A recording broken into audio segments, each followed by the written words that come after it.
Welcome back to my channel Fatiha ব্লগে সবাইকে আরও একবার আমন্ত্রণ জানাচ্ছি।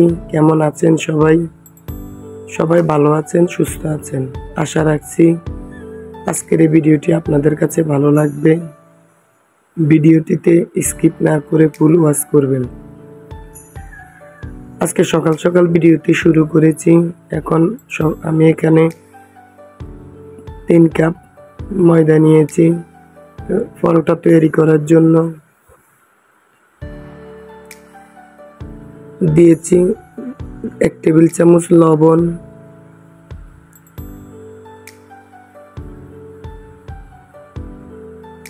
2 টেবিল চামচ সয়াবিন তেল,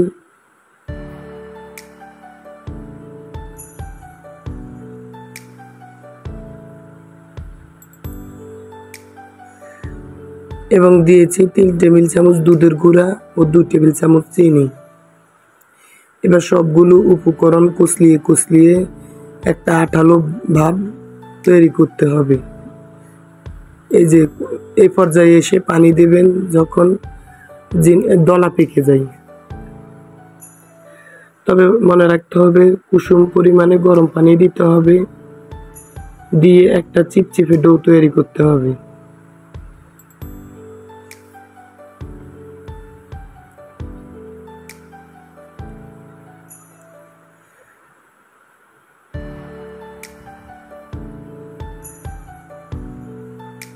ভিডিওর এই পর্যায়ে এসে বন্ধুদের কাছে রিকোয়েস্ট রইল, যদি আমার ভিডিওটি ভালো লাগে প্লিজ ভিডিওটিতে একটি লাইক দিয়ে পুরো ভিডিওটি কন্টিনিউ করবেন, কারণ আপনার একটা লাইক আমাকে অনেকের কাছে পৌঁছে দিতে সাহায্য করবে। সুন্দর করে মতে নিয়ে উপর দিয়ে অল্প পরিমাণে সয়াবিন তেল দিয়ে দিলাম। এখন এটা আধা ঘন্টার জন্য রেস্টে রেখে দেব। যেহেতু আমার ছেলের সকাল সকাল স্কুল, তাই আমি আর বেশি ওয়েট করতে পারলাম না। 20 মিনিট পরে রুটি বানানোর জন্য চলে আসলাম। এখন আমি পরোটার এই ডোটা ভালো করে মতে নেব। মনে রাখবেন যত পরোটার ডো ভালোভাবে মতে নেওয়া যায় ততই সুন্দর হয় আর পরোটাগুলো ফুলকো হয়। এখন আমি গোল গোল করে নেব। চাইলে আপনারা আপনাদের মনের মতো করে নিতে পারেন। আমি এখানে 7 পিস পরোটা বানিয়েছি।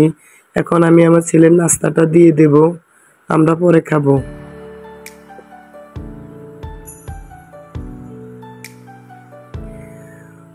সত্তর সনের বন্যা দেখি নাই, 1971 সালের যুদ্ধ দেখি নাই, বইতে পড়েছি, দাদির কাছ থেকে শুনেছি, কিন্তু মনটা খুব হতাহত মর্মান্তিক আঘাত পেয়েছে।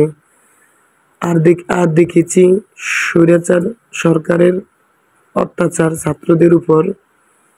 এবং এখন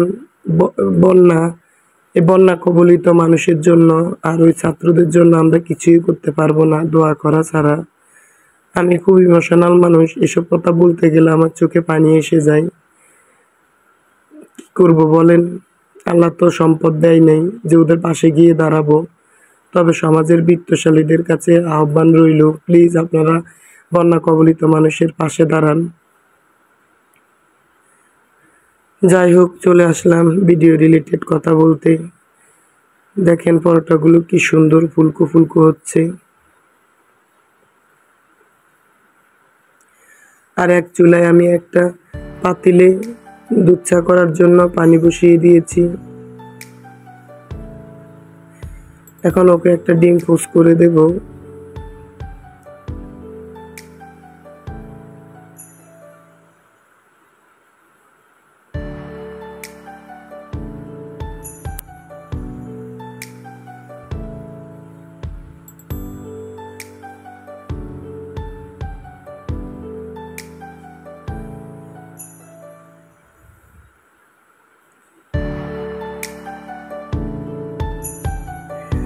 যাই হোক, এখন ওর নাস্তাটা ওকে টেবিলে দিয়ে দেব।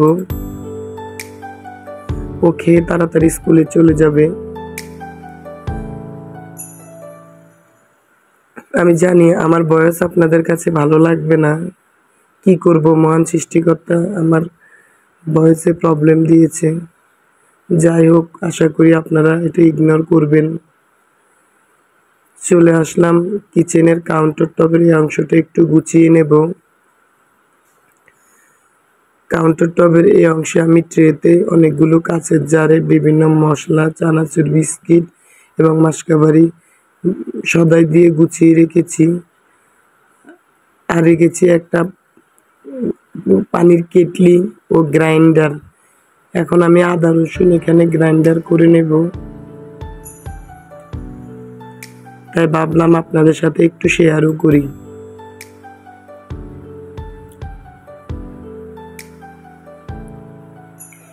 আমি আজকে চিকেন রান্না করব, ডাল আর শাক। আমি যেদিন চিকেন রান্না করি সেদিন আমি আদা রসুন জিরা সাথে সাথে ব্লেন্ড করে নেই। ফ্রিজে রাখা আদা রসুন বাটা আমার হাজবেন্ড একদম পছন্দ করে না, তাই কষ্ট হলেও আমি প্রতিদিন এভাবেই করি।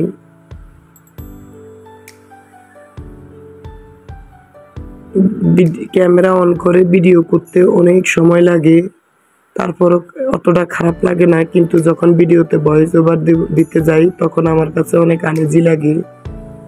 এই জিনিসটাই আমার বিরক্তি লাগে। লাইফ আর কোনো জিনিসে তেমন একটা আমার বিরক্তি লাগে নাই, শুধু ভয়েস ওভারটা দেওয়াই আমার কাছে অনেক বিরক্তি মনে হয়। নয়েজ এড়িয়ে চলতে হয়, সুন্দর করে কথা বলতে হয়, ভিডিও রিলেটেড কথা বলতে হয়, বন্ধুদের উদ্দেশ্যে ভালো ভালো কাজ দেখাতে হয়। আসলে ভিডিও মানে এক কথায় কন্টেন্ট ক্রিয়েট করা কিন্তু অনেক কষ্ট।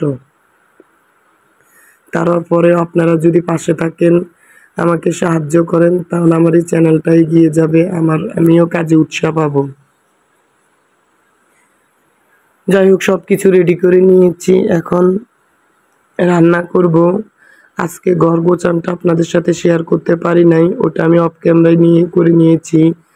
সব কিছু ভিডিওতে ক্লিপ মানে কি সব কিছু ভিডিওতে ধারণ করলে ভিডিওটা অনেক বড় হয়ে যায়, আর তা আপনাদের কাছে ভালো লাগবে না। এখানে আমি পেঁয়াজ কুচি করে নিয়েছি রান্নাটা করার জন্য, আর এখানে চিকেনে হলুদ আর লবণ দিয়ে মিক্সড করে রেখেছি যাতে কালারটা ভালো দেখা যায়।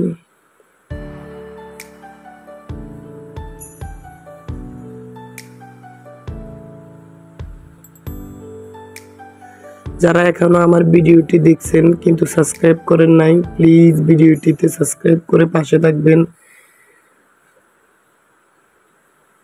আর যদি আমার চ্যানেলে নিত্য নতুন ভিডিও দেখতে চান তাহলে পাশে থাকা বেল আইকনের অল অপশনটি অন করে রাখবেন। যখনই আমি কোনো ভিডিও দেব তখন আপনার ফোনে নোটিফিকেশন চলে যাবে, আর আপনি সময় সুযোগ করে তা দেখে নিতে পারবেন। আমি একটা প্যানে পরিমাণ মতো সয়াবিন তেল দিয়ে দিলাম। এখন আমি হলুদ দিয়ে মেখে আলুগুলোকে ভেজে নেব। আমি চিকেন রান্না করলে এভাবে আলু ভেজে তারপর রান্না করি, এতে করে আলু খেতে অনেক ভালো লাগে। অন্য পাশে শাকটা সিদ্ধ হয়ে গেছে, ওটাকে একটু নেড়ে চেড়ে দিলাম যাতে তলানি লেগে না যায়।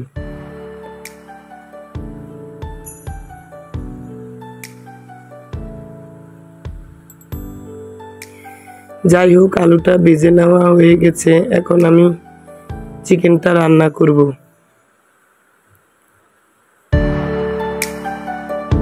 এখানে আমি দিয়ে দিয়েছি 2 থেকে 3টা পেঁয়াজ কুচি, 3-4টা কাঁচামরিচ ফালি করে দিয়েছি,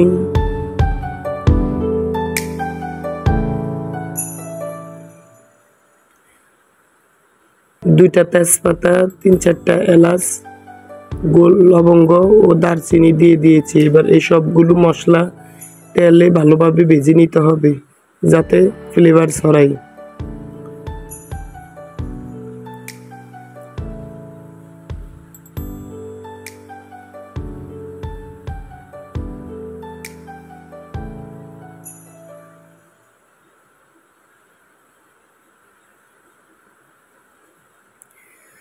যাই হোক, আমি এই মশলাতে এখন দিয়ে দিয়েছি 2 টেবিল চামচ হলুদ, 1.5 টেবিল চামচ লাল মরিচের গুঁড়া দিয়ে মশলার পানিতে গুলে তারপর প্যানে দিয়ে দিয়েছি। এখন এই সবগুলো উপকরণ ভালোভাবে নেড়ে চেড়ে এর সাথে অ্যাড করতে হবে 2 টেবিল চামচ আদা, 2 টেবিল চামচ রসুন ও 1 টেবিল চামচ জিরা বাটা। চাইলে আপনারা গরম মশলাও ইউজ করতে পারেন, কিন্তু আমি চিকেনে গরম মশলা তেমন একটা দেই না, যেহেতু আমি বাটা মশলাটা বেশি ইউজ করি, তাই এগুলো দেওয়ার প্রয়োজন মনে করি না। বেশি গাদা গাদা মশলা দিলে আমার কাছে চিকেন খেতে তেমন একটা ভালো লাগে না। এখন আমি চিকেনগুলো মশলাতে দিয়ে দিয়েছি। মশলাটা কষানো হয়ে গেছে, তেলটা উপরে এসে পড়েছে। এখন আমি মশলার ভিতরে চিকেনটা দিয়ে ভালোভাবে নেড়ে চেড়ে দেব।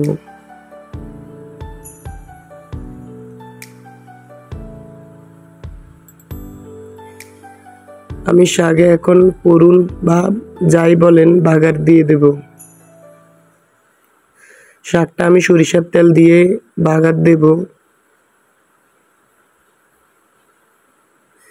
এখানে দিয়েছি পেঁয়াজ কুচি ও রসুন কুচি। রসুন কুচি পরিমাণে বেশি দেওয়া যাবে না, যেহেতু আমি শাকের সাথে রসুন আর পেঁয়াজ ও কাঁচামরিচ দিয়ে সিদ্ধ করেছি।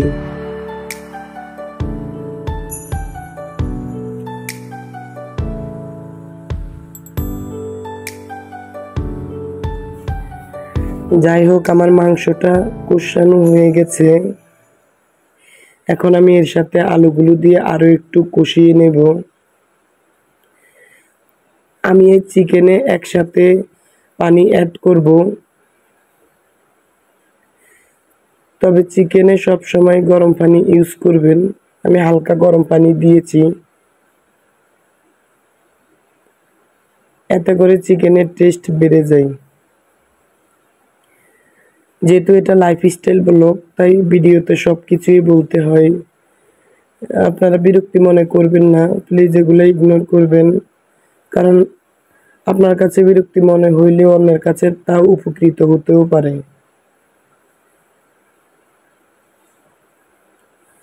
আমার যখন বিয়ে হয়েছিল তখন আমি রান্না কিছুই জানি নাই। পরিমাণে হলুদ বেশি দিতাম, লবণ বেশি দিতাম, কিন্তু আমার শাশুড়ি উনি আমাকে সব কিছু শিখিয়ে দিয়েছে। এখন মোটামুটি আমি সুন্দর রান্না করতে জানি, এছাড়া আরো অনেক কিছুই জানি। কিন্তু তখনও তো আমি অনেক বড়, প্রায় আমার বয়স 18 বছর ছিল। আমি তো রান্না করতে জানি নাই। এভাবে তখন ইউটিউব চ্যানেলও ছিল না। আমি বইতে পড়ে পড়ে রান্না করেছিলাম, বাকিটা আমার শাশুড়ি আমাকে হেল্প করেছিল। সবগুলো এখানে আমি অফ ক্যামেরায় ভাত আর ডাল রান্না করে নিয়েছি। এখন আমি রান্নাগুলো বাটিতে সার্ভ করে টেবিলে দিয়ে দেব। সবাই খাওয়ার জন্য ওয়েট করছে। আমার হাজবেন্ড এবং ছেলে ওরা খেয়ে চলে যাবে।